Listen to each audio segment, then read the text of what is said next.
ಅಂದರೆ road side mechanics ಅಂದರೆ ಎಲ್ಲ ಗ್ಯಾರೇಜಸ್ ಕರ್ನಾಟಕದಲ್ಲಿ ಇರುವಂಥ ಪ್ರತಿಯೊಂದು ಗ್ಯಾರೇಜ್ಗಳ ಒಂದು ಸಂಘ ಇದು. ಈ ಸಂಘದಲ್ಲಿ ಸುಮಾರು ಒಂದು 25,000 ಜನ ನೋಂದಾಯಿತ ಮೆಂಬರ್ಸ್ ಇದ್ದಾರೆ. ಸುಮಾರು 4 ಲಕ್ಷಕ್ಕೂ ಹೆಚ್ಚು ಜನ ಕರ್ನಾಟಕದಲ್ಲಿ ಮೆಕ್ಯಾನಿಕ್ಸ್ ಇದ್ದಾರೆ. ಹಾಗಾಗಿ ಇದೊಂದು ಸಂಘ ಸುಮಾರು 2009ರಿಂದ ನಾವು ಈ ಸಂಘನ ಶುರು ಮಾಡಿ ಕೆಲಸ ಮಾಡ್ತಾಯಿದ್ವಿ. ನಮ್ಮ ಉದ್ದೇಶ ಏನಂದರೆ ಏನಿವತ್ತು ಮೆಕ್ಯಾನಿಕ್ಸ್ಗಳಿಗೆ ವಿದ್ಯಾವಂತರಿದ್ದೀವಿ ಅವ್ರನ್ನ ಒಂದು ಅಪ್ಗ್ರೇಡ್ ಮಾಡಬೇಕು, ಅವ್ರಿಗೆ ಒಂದು ಟ್ರೈನಿಂಗ್ ಪ್ರೋಗ್ರಾಮ್ಸ್ ಕೊಟ್ಟು ಅವ್ರಿಗೆ ಏನು BS6 ಅನ್ನೋದೊಂದು ಕಂಪ್ನಿಯವರು ಕೂಡ ಕೆಲವರು ಎದುರ್ಕೊತಾರೆ. BS6 ಗಾಡಿ ಅಂದರೆ ಕಂಪ್ನಿಯವರು ಕೂಡ ಇದನ್ನು ರಿಪೇರಿ ಮಾಡೋಕ್ಕೆ ಸ್ವಲ್ಪ ಭಯ ಬೀಳ್ತಾರೆ. ಹಾಗಾಗಿ ಇದನ್ನು ನಾವೇ ಸ್ವಂತವಾಗಿ ಗ್ರೂಪ್ ಮಾಡಿಕೊಂಡು ಸುಮಾರು 40ಕ್ಕೂ ಹೆಚ್ಚು ಟ್ರೈನಿಂಗ್ಗಳನ್ನ ನಾವು ಇಡೀ ರಾಜ್ಯದಲ್ಲಿ ಕೊಟ್ಕೊಂಡ್ಬಂದಿದ್ದೀವಿ. ಪ್ರತಿ ಜಿಲ್ಲೆಗಳಲ್ಲಿ ಇರ್ಬೋದು ಮತ್ತು ಹೋಬಳಿ ಮಟ್ಟದಲ್ಲಿ ಪ್ರತಿಯೊಬ್ಬರು ಕೂಡ ಎಜುಕೇಟ್ ಮಾಡ್ತಾಯಿದ್ವಿ. ಯಾವ ಥರ ಮೆಕ್ಯಾನಿಕ್ಸ್ ಇರಬೇಕು ಮತ್ತು ಅವರು ಅಂಗಡಿಗಳನ್ನ ಯಾವ ಥರ ಇಟ್ಕೋಬೇಕು ಮತ್ತು ಅವರ ಕೆಲಸ ಯಾವ ಥರ ಮಾಡಬೇಕಾಗುತ್ತೆ.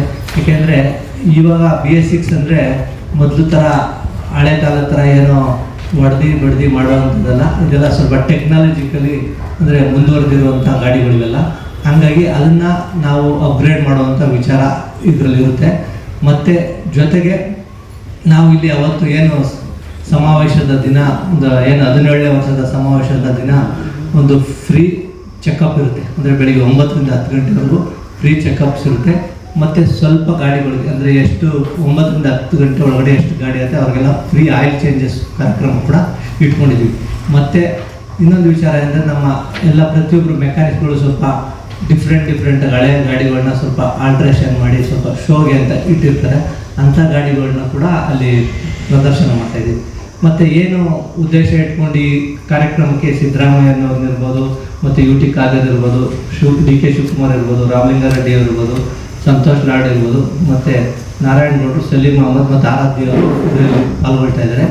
ನಮ್ಮ ಉದ್ದೇಶ ಏನಂದರೆ ಸರ್ಕಾರಕ್ಕೆ ನಾವು ಇಷ್ಟು ಲಕ್ಷಾಂತರ ಜನ ಇದ್ದೀವಿ, ಈ ನಮಗೆ ಸರ್ಕಾರದ ಸವಲತ್ತುಗಳನ್ನ ಸಿಗಬೇಕು ಅಂತ ನಾವು ಅವರಲ್ಲಿ ಬೇಡ್ಕೊಂಡಂಥ ಸಂದರ್ಭದಲ್ಲಿ ನಮಗೆ ಅಂಬೇಡ್ಕರ್ ಸಹಾಯ ಹಸ್ತ ಯೋಜನೆ ಅಂತ ಒಂದು ಕಾರ್ಡ್ ಕೊಟ್ಟಿದ್ರು.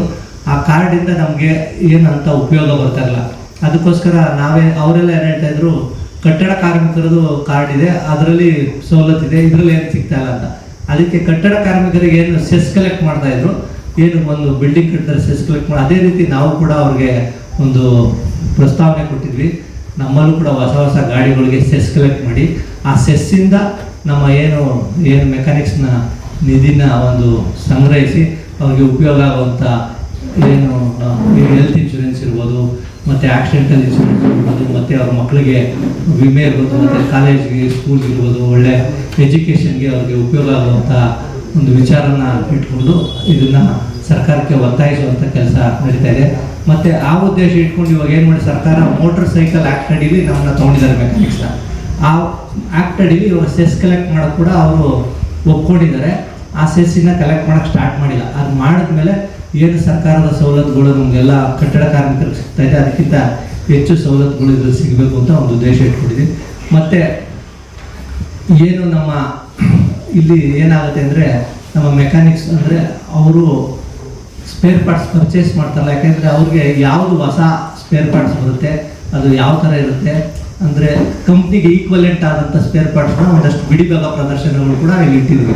ಆ ಬಿಡಿಭಾಗ ಪ್ರದರ್ಶನ ಏನಾಗುತ್ತೆ ಅಂದರೆ ನಮ್ಮ ಮೆಕ್ಯಾನಿಕ್ಸ್ಗಳಿಗೆ ಅವ್ರಿಗೆ ಯಾವ ಥರ ಇದು ಉಪಯೋಗ ಆಗಬೇಕು ಅಂದರೆ ಯಾವ ಪಾರ್ಟ್ಸು ಯಾವ ಮ್ಯಾನುಫ್ಯಾಕ್ಚರಿಂಗ್ ಕಂಪ್ನಿ ಮಾಡ್ತಾ ಇದೆ, ಇದು ಕಂಪ್ನಿಗೆ ಸಪ್ಲೈ ಮಾಡ್ತಾ ಇದ್ದಾರಾ ಇಲ್ವಾ ಅಂತ ತಿಳ್ಕೊಳ್ಳೋವಂಥ ವಿಚಾರ ಕೂಡ ಆಗುತ್ತೆ. ಮತ್ತು ಇನ್ನೊಂದು ವಿಚಾರ ಅಂದರೆ ಇವಾಗ ಎಲೆಕ್ಟ್ರಿಕಲ್ ವೆಹಿಕಲ್ಸ್ ಭಾಳಷ್ಟು ದಟ್ಟವಾಗಿ ಬರ್ತಾ ಇದೆ. ಅಂದರೆ ಮುಂದಿನ ದಿನಗಳಲ್ಲಿ ಇವಾಗ ಏನೊಂದು 10 to 15% ಎಲೆಕ್ಟ್ರಿಕಲ್ ವೆಹಿಕಲ್ಸ್ ಬಂದಿದೆ. ಮುಂದಿನ ದಿನಗಳಲ್ಲಿ ಎಲೆಕ್ಟ್ರಿಕಲ್ಸ್ ವೆಹಿಕಲ್ಸ್ ಕೂಡ ಜಾಸ್ತಿ ಆಗುತ್ತೆ. ಅಂದರೆ ಮ್ಯಾಕ್ಸಿಮಮ್ ಈಗ ಪೊಲ್ಯೂಷನ್ ಒಂದು ಉದ್ದೇಶ ಇಟ್ಕೊಂಡು ಏನು ಮಾಡ್ತಾರೆ, ಎಲೆಕ್ಟ್ರಿಕ್ ವೆಹಿಕಲ್ಸ್ನ ಮುಂದುವರಿಸ್ತಾರೆ. ಆ ಎಲೆಕ್ಟ್ರಿಕಲ್ ವೆಹಿಕಲ್ಸ್ ಕೂಡ ಟ್ರೈನಿಂಗ್ನ ಆಲ್ರೆಡಿ ನಮ್ಮ KTWOT ವತಿಯಿಂದ ಶುರು ಮಾಡಿದ್ದೀವಿ. ಇದು ಕೂಡ ಒಂದು ಅಪ್ಗ್ರೇಡೆನ್ಸಿ ಆಗುತ್ತೆ. ಅಂದರೆ ಅವ್ರಿಗೆ ಒಂದು ಟ್ರೈನಿಂಗ್ನ ಕೊಡುವಂಥ ಕೆಲಸ ಕೂಡ ನಾವು ಮಾಡ್ತಾಯಿದ್ದೀವಿ. ಮತ್ತು ಈ ಸಮಾವೇಶದಲ್ಲಿ ಸುಮಾರು 15ರಿಂದ 20,000 ಜನ ಸೇರುವಂಥ ನಮ್ಮ ಉದ್ದೇಶ ಇದೆ. ಕಮ್ಮಿ ಅಂದರೂ 10,000 ಜನ ಅಂತೂ ಗ್ಯಾರಂಟಿ ಸೇರ್ತಾರೆ. ಯಾಕೆಂದರೆ ಇಡೀ ರಾಜ್ಯದಿಂದ ಇರ್ಬೋದು ಮತ್ತು ಬೇರೆ ಇಡೀ ನಮ್ಮ ದೇಶದಿಂದ ಎಲ್ಲ ಕಡೆಯಿಂದಲೂ ಕೂಡ ಬರ್ತಾ ಇದೆ. ಮತ್ತು ಸೌತ್ ಇಂಡಿಯಾದ ಎಲ್ಲ ತಮಿಳುನಾಡು, ಆಂಧ್ರ, ಕೇರಳ, ತೆಲಂಗಾಣ ಪ್ರತಿಯೊಂದು ಜಿಲ್ಲೆಗಳಿಂದ ಎಲ್ಲ ಇದರಿಂದ ಕೂಡ ಬರ್ತಾ ಇದೆ. ಹಾಗಾಗಿ ನಮ್ಮ ಉದ್ದೇಶ ಏನಂದರೆ ನಾವೆಲ್ಲರೂ ಮೆಕ್ಯಾನಿಕ್ಸ್ಗಳು ಒಟ್ಟಾಗಿದ್ದೀವಿ. ಯಾವುದೇ ಥರ ಒಂದು ಸಮಸ್ಯೆ ಬಂದರೆ ಮುಂದಿನ ದಿನಗಳು ಎಲೆಕ್ಟ್ರಿಕ್ ವೆಹಿಕಲ್ಸ್ಗಳು ಈ ಶೋರೂಮ್ಗಳವರು ಈಗ ಏನಾಗ್ತಾ ಇದೆ ಅಂದರೆ ಶೋರೂಮ್ಸ್ ಅವ್ರು ಏನು ಮಾಡ್ತಾರೆ, ಎಲೆಕ್ಟ್ರಿಕಲ್ ವೆಹಿಕಲ್ ಅವರು ಹೊರಗಡೆ ಅವ್ರಿಗೆ ರಿಪೇರಿ ಮಾಡುವಂಥ ವ್ಯವಸ್ಥೆಗೆ ಕಲ್ಪಿಸ್ತಾ ಇಲ್ಲ. ಅವರೇ ಅವ್ರದ್ದೇ ಆದಂಥ ಒಂದು ಉದ್ದೇಶ ಇಟ್ಕೊಂಡು ಮಾಡ್ತಾ ಇದ್ದಾರೆ. ಅದಕ್ಕೆ ನಾವೆಲ್ಲರೂ ಒಗ್ಗಟ್ಟಾಗಿ ಕೆಲಸ ಮಾಡಬೇಕು ಅನ್ನೋ ಉದ್ದೇಶ ಇಟ್ಕೊಂಡು ಇದನ್ನು ನಾವು ಒಂದು ಸಂಘಟನೆನ ಬಲಪಡಿಸುವಂಥ ಕೆಲಸ ಮಾಡ್ತಾ ಇದ್ವಿ. ಅನ್ಆರ್ಗನೈಸ್ಡ್ ಸೆಕ್ಟರ್ ನಿಮಗೆ ಹೌದು, ಈಸ್ಟರ್ನ್ ಕಾರ್ಡ್ ಮಾಡ್ಕೊಂಡ್ರೆ ನಿಮ್ದು ಇದಕ್ಕೆ ಹೋಗಿ ಸೆಸ್ ಕಲೆಕ್ಟ್ ಮಾಡ್ಕೊಂಡು ಮಾಡಿಸಿದ್ದೀವಿ.